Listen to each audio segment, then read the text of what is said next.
మే 6వ తారీఖున.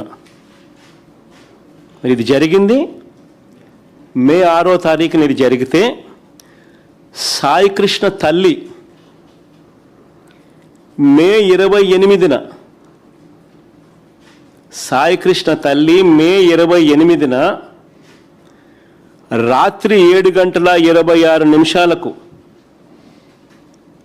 ఇదే విజయవాడ సిపికి అర్జీ ఇస్తూ, ఇదిగోండి కాపీ కూడా, అర్జీ కాపీ, టైమింగ్ కూడా రాసి ఉంది చూడండి దాంట్లో. సాయికృష్ణ తల్లి ఇదే సిపికి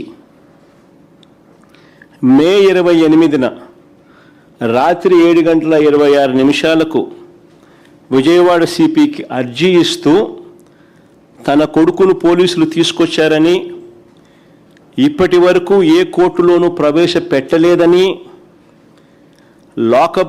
లాకప్ డెత్ చేశారన్న అనుమానాలు ఉన్నాయని, అత్యవసరంగా ఈ కేసులో జోక్యం చేసుకోమని అడిగితే ఇదే సిపి పట్టించుకోలేదు. ఇదే సిపి పట్టించుకోలేదు. ఇదే సిపి ఆధ్వర్యంలో పనిచేస్తూ ఉన్న టాస్క్ ఫోర్సు ఈ పిల్లాడిని తీసుకొస్తారు. మే 6వ తారీఖున కృష్ణలంక పోలీస్ స్టేషన్లో పోలీస్ స్టేషన్కి అప్పచెప్తారు. అప్పచెప్పిన తర్వాత అక్నాలెడ్జ్మెంట్ కూడా తీసుకుంటారు. టాస్క్ ఫోర్స్ అన్నది సిపి అధీనంలో పనిచేస్తుంది.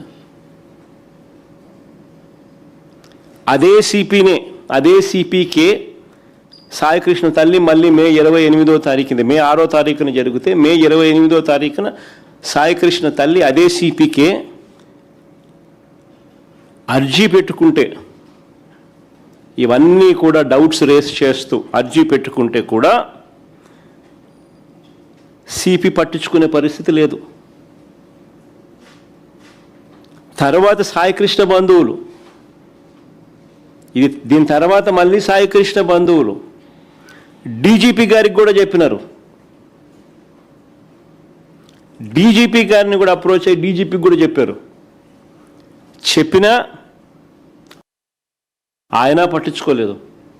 మరి రాష్ట్రంలో వ్యవస్థలు కుప్పకూలిపోయాయి అని చెప్పడానికి ఇవన్నీ నిదర్శనాలు కావా?